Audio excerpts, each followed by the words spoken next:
अच्छा साथियों, मैं गायक विनोद यादव पूरी टीम के साथ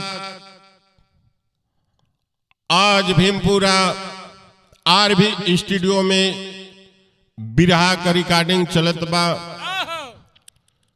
इस बलिदानी धरती बागी बलिया की धरती का एक संत, ऐसे संत का अंत हो गया जो कि हमारी भारत की सबसे स्पेशल नगरी संतों की है तो बागी बलिया। उस मौनी बाबा के चरणों में कोटि कोटि नमन करते हुए उनकर श्रद्धांजलि ई गावे जात बनी। आप साथियों से निवेदन करेंगे कि इस गाने को शुरू से लास्ट तक ले सुनिएगा और उस चैनल को लाइक और सब्सक्राइब जरूर कर देना साथियों। उस आत्मा को बार बार नमन करते हुए मास्टर साहब भूमिका का भाव लगल।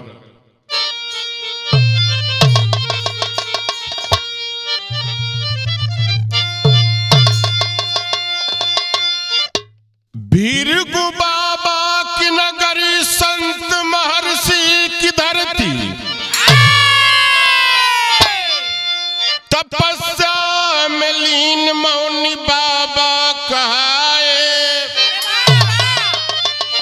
जगह जगह आश्रम धाम पर लगता, संतों में महान संत बाबा कहाए। कितने संतों ने बाबा को लिया परीक्षा, मौन रख करके श्राद्ध अपनी शक्ति जगाए। कभी श्यामलाल एक महान संत की गाथा, जग में साधना करा करके भक्ति निभाए।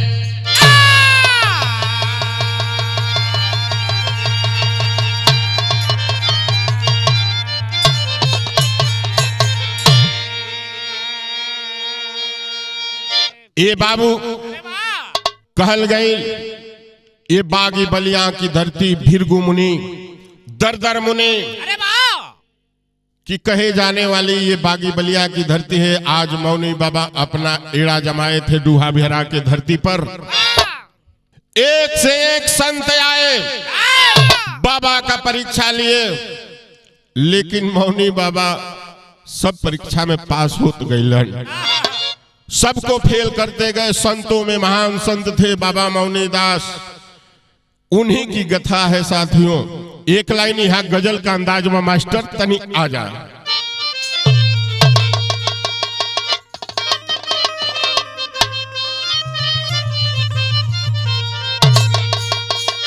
और एक ये मुसाफिर,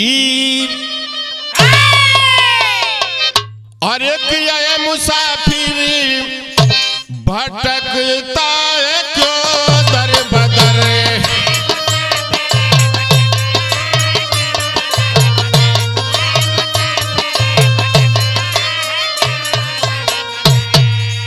और किया ये मुसाफिर भटकता है क्यों दर बदर। दोनों आलम का रहबर मदीने में है।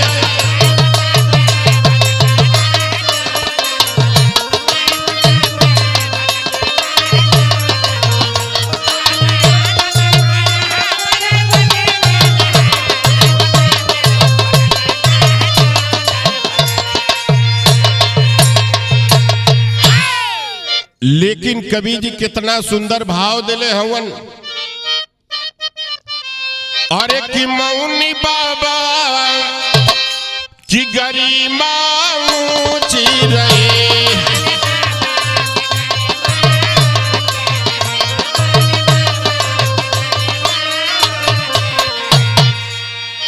और कि मौनी बाबा की गरिमा ऊंची रही। वो तपस्या के आगे झुके ही नहीं।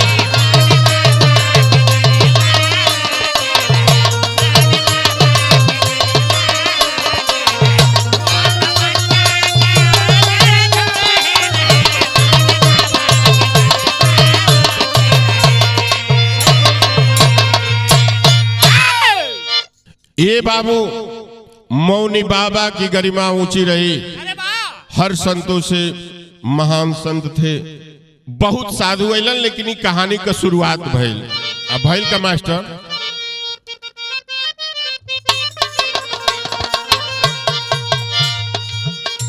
जग गया पार हुआ, भक्तों की भरमार हुई,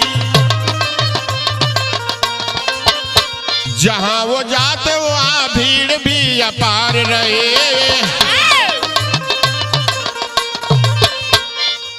जिला बलिया सिकंदरपुर थाना है, डुहा बिहारा को जानता जमाना है। मौनी बाबा बड़ा आश्रम बनाए हैं, जीवन खंड यज्ञ कोई अब कराए हैं। भक्तों की भीड़ देख बाबा तब खुश होते, मौन को धारण करके खड़े खड़े ही सोते।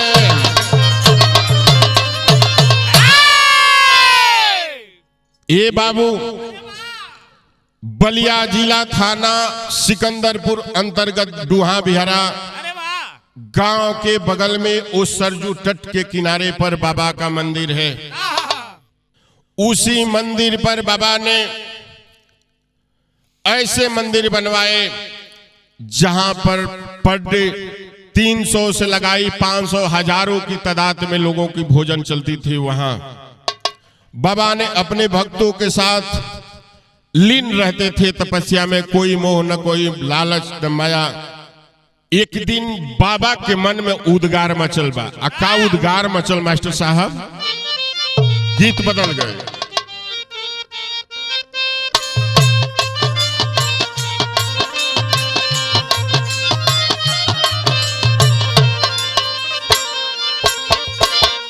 श्री शक्ति कोटि राजस महायज्ञ कैले बाबू, महायज्ञ कैले हो 11 दिसंबर शुरुआत जी।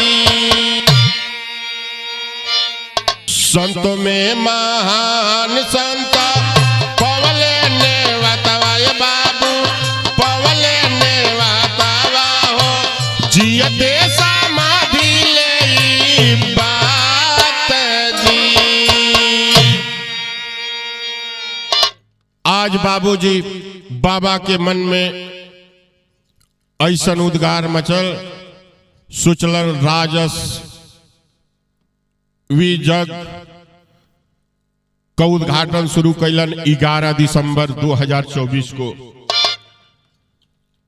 संतों के पास न्योता भेजे थे, बहुत महान महान संत अइले धरती पर, बागी बलिया की धरती पर चल के। जब डुहा बिहारा की धरती पहुंचलन, वो समय बाबा कहलन कि हम सोचत रहे कि हमार 100 से ऊपर उम्र हो गई, हम 11 जनवरी 2025 में अपने जियते समाधि ले ले। लेकिन बाबा की कसक बाबा के मन में ही रह गई। एक लाइन गीत लगल मास्टर साहब, तनी बजा दे।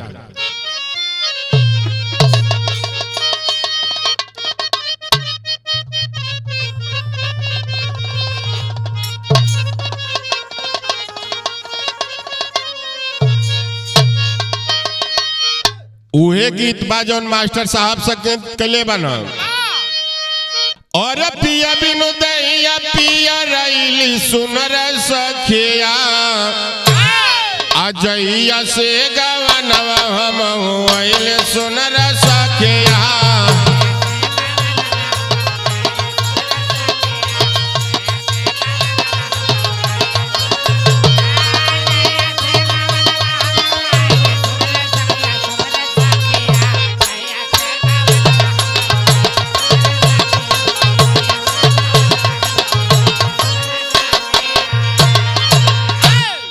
लेकिन कितना सुंदर कवि जी भाव दिले हवन विराह में। बाबा का कीर्ति गवई आइली सुनीला भैया हो अमर रूपवा धई के बाबा आइली सुनीला भैया हो शाबाश।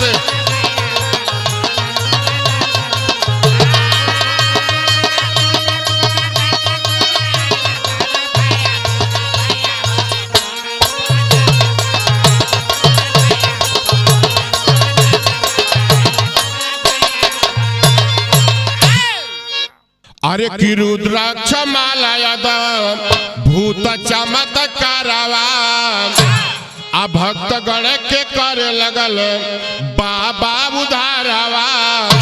अरे जगह जगह आश्रम बनवाइल सुनला भैया हो अमर रूपवा ध के बाबा आइल सुनला भैया।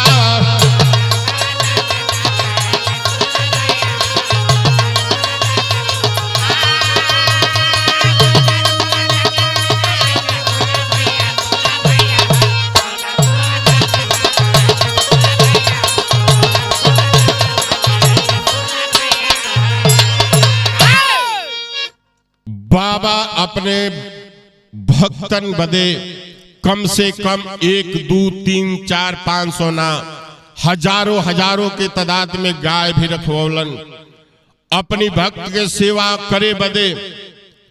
ओई जगवा पर दे भक्त अपन गाय भैंस से दूध निकाल के ले जाओ सब बाबा की मठ पर खीर बने खिचड़ी बने भक्तन का भोग लगे।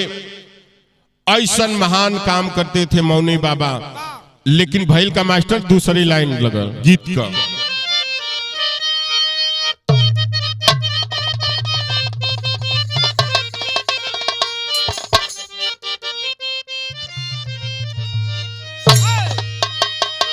एक गीत के मास्टर साहब यही लिए रखवाली निर्गुणी तरज है कि संत का अंत हुआ है। इस गीत को लगना चाहिए। कवि जी से कह के गीत के डलवली अपनी जमाना में बेचन उस्ताद काशीनाथ उस्ताद बाला उस्ताद गाया करते थे। कैसे गावा? और एक नदी भौजिया दुनो एक समहुरिया तो दुनहुन कपियावा पर देश हो रहा।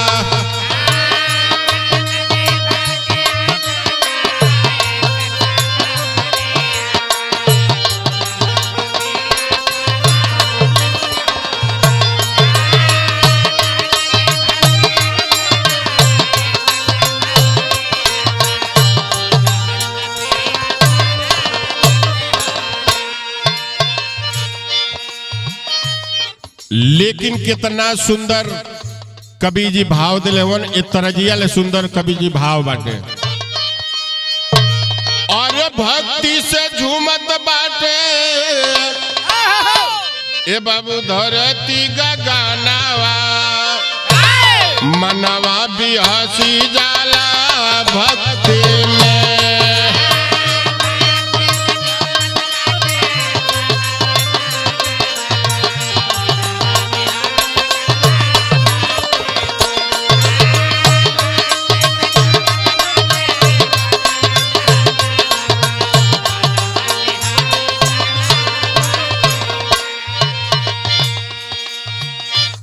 अश्वमेध यज्ञ जब युधिष्ठिर करावाले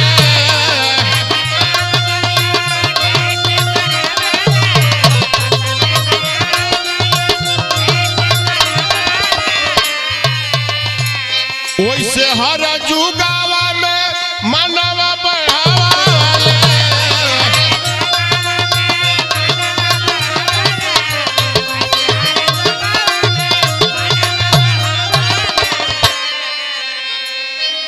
गुलशन में खिलेला चमनवा मितावा बिहस जल मनवा भक्ति में। ए बाबू ओजा बाबा का जितना चिल्ला रहलन भक्त रहलन आम आदमी भी जे बाबा का दर्शन करे बदे जाओ, ओ डूहा बिहारा की माटी पर बाबा का व्यवस्था देख के, बाबा का कुटिया देख के सबका मन ई होके कि बाबा के छोड़ के हम जाई ना, लेकिन भैल का मास्टर साहब टेरी लग गए।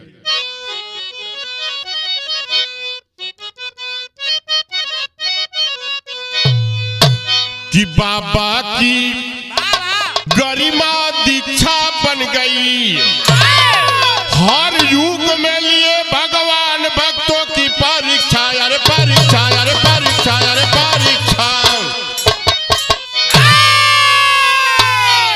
बाबा की महिमा दीक्षा बन गई। जे जाओ बाबा दीक्षा भी देने का काम करते थे। तो ये जे कवा विदेशिया का लाइन लगल,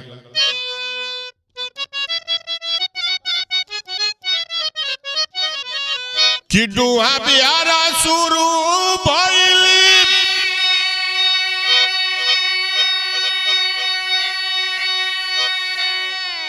ए बाबू 11 दिसंबर के जगिया,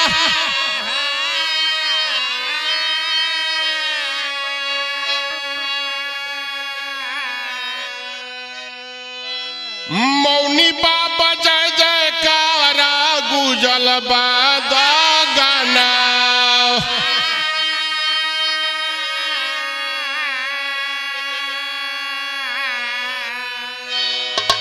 कि सुंदर मेला जहवा भक्तन के कतार लागा,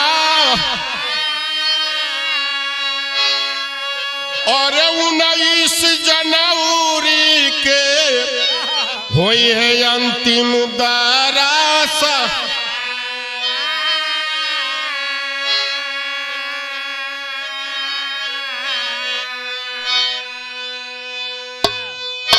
कि बोले मौनी बाबा होम,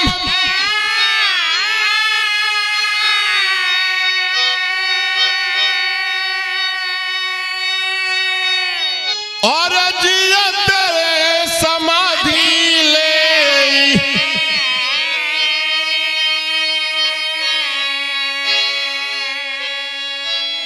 हवा पे भक्तन के टूटल यार मना।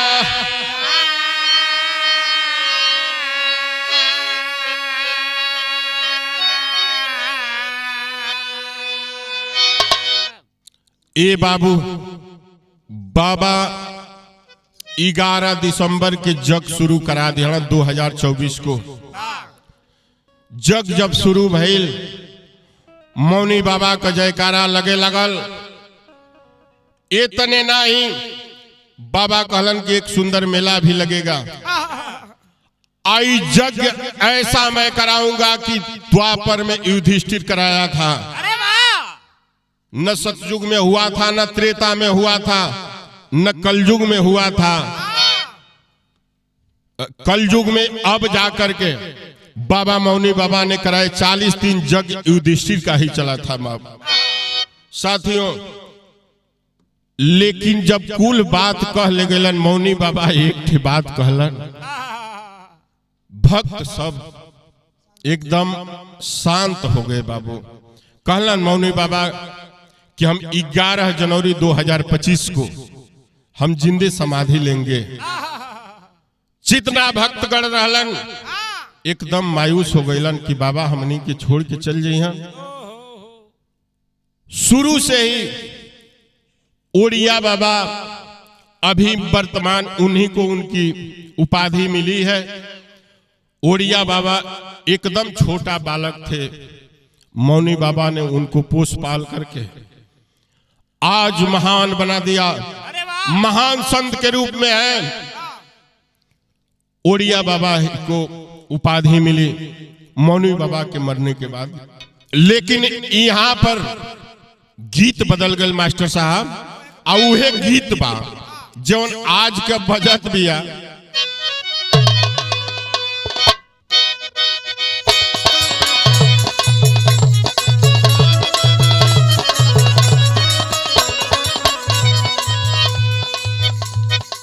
इहो गीत के कवि जी से हम यही लिए रखवली। ये गीत का रूप रंग आकार लहजा जब संत लोग इन हमार ददरी का मेला जब कार्तिकी पूर्णिमा में लगता है साथियों, तो संत लोग इन भोरहरी में गावत आवेलन, लेकिन यही के गवैया चोरी करके नौ की धुन में गा दियालन कि गजब का रूप तो आर गजब का सूरतिया तू पवलो ना हो।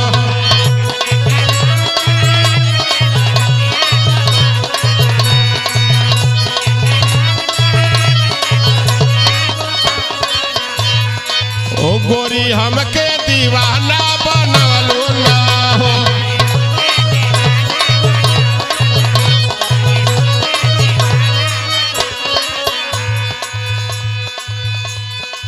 आजा मास्टर साहब भाव स्थल पर मौनी बाबा गईले बंगाल और अस्पतालवा ये सलावा में हो।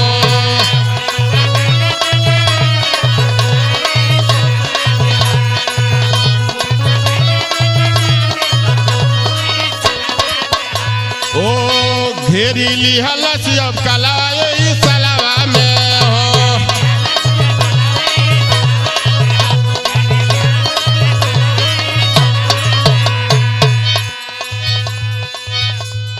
भक्त गोरावे कब आइबा बाबा,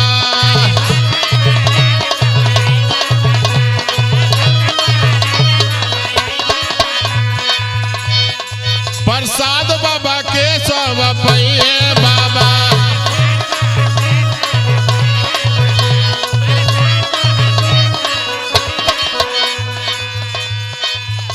तबल न धड़केला बाबा के दिलवा यही सलवा में हो।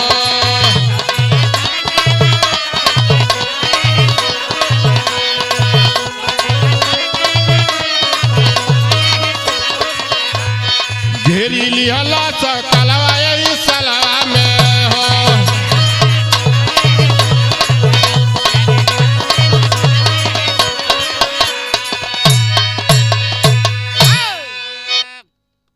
ए बाबू मौनी बाबा जग कथ शुरुआत कैबे कैलन। बाबा की तबीयत खराब होने लगी धीरे धीरे। बाबा को बेंगलोर हॉस्पिटल लेके गए आदमी। जब बेंगलोर पहुंचलन तो यहाँ से ठीक ठाक होके जब बाबा अइलन कहाँ, लखनऊ। जब लखनऊ बाबा आए, फिर बाबा की तबीयत खराब हो गई तो बाबा को लखनऊ हॉस्पिटल में हॉस्पिटलाइज कराया गया। बाबू भैल का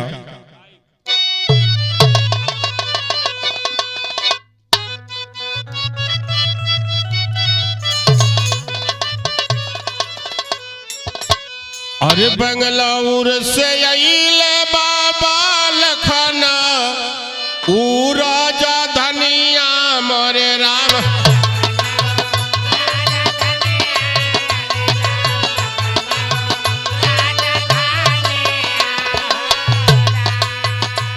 इलाज करत तेजालनी पारा न हो।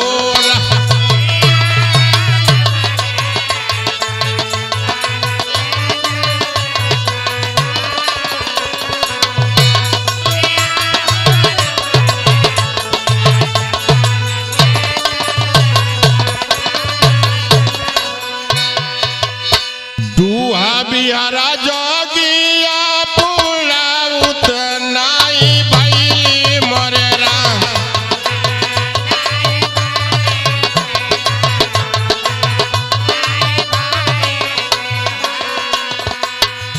तबले बाबा तेजालनी पारा न हो।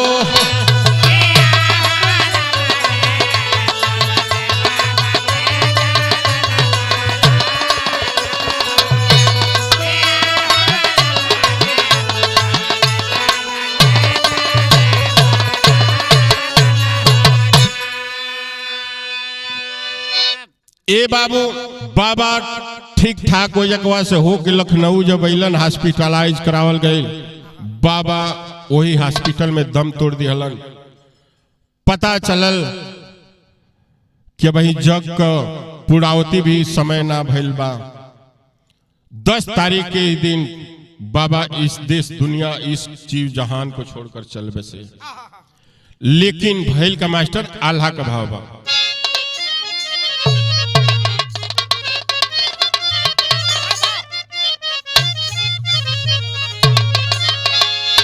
कि लसिया के आईसीयू में और रख दियल लगावा भैया,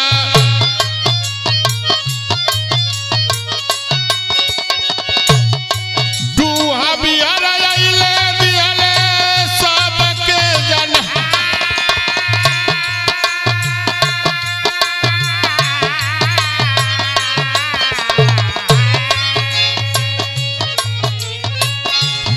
चाली बसल जानल सागरी जहनवा पंचो, खत्म होई जाग तब बाबा गइले।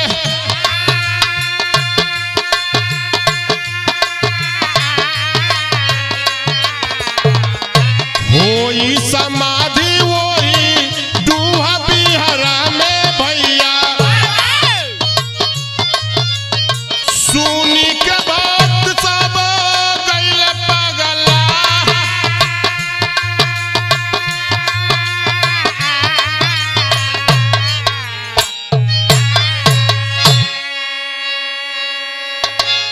बाबा की लाश 10 तारीख से 19 तारीख तक आईसीयू में रखा गया था लखनऊ।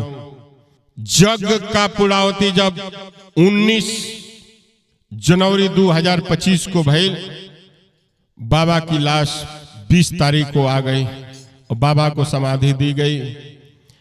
और जब बाबा को समाधि दी गई तो कहना है खड़ी का भाव लगा।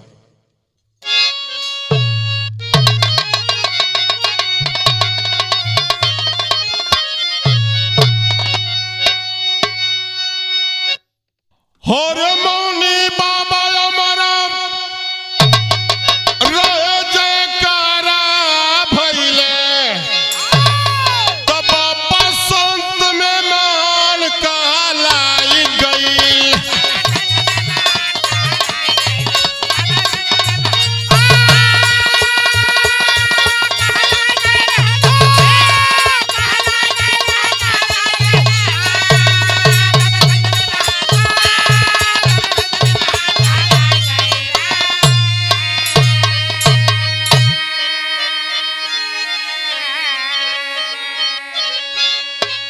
चोचकपुर गाजीपुर में नामी आश्रम बनवले, और दूहा बिहारा में सिकंदर पूरा कीर्ति गवावले। और वही नगरी में अब समाधि पाई गईले, तब वापस संतों में महान कहलाई गई।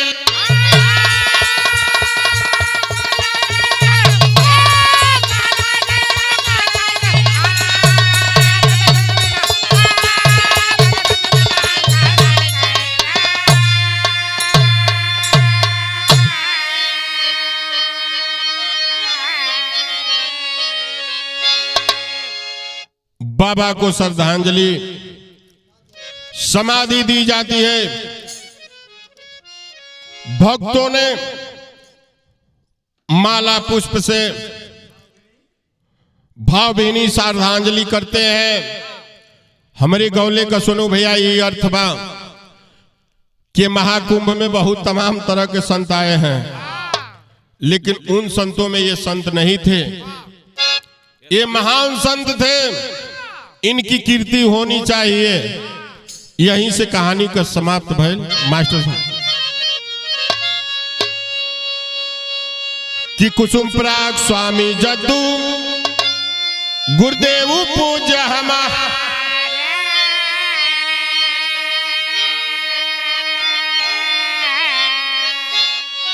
बोला बाला काशी के संग और विनोद रंग पसार।